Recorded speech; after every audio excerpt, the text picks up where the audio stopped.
Hey guys, and welcome back to this channel. In this video I'll be showing you guys how you can get Oren Phase 3.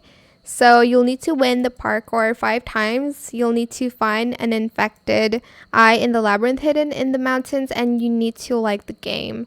So join like a phase here obviously, and you'll see that there is going to be an Oren. I have 0 unlocked. I'm just going to equip this one first, and I'm just going to, I guess, where am I supposed to go?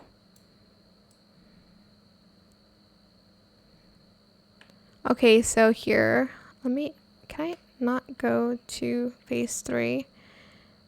Here is, as you can see, it's locked.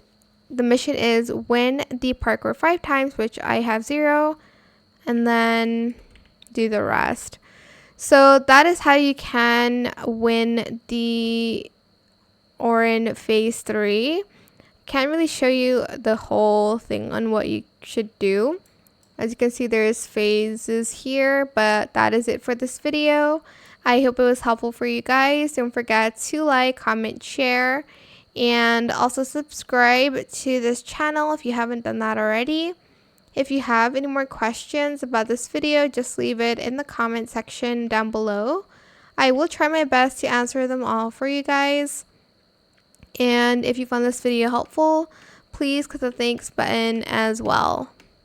That is it for this video. Thank you so much for watching. Bye.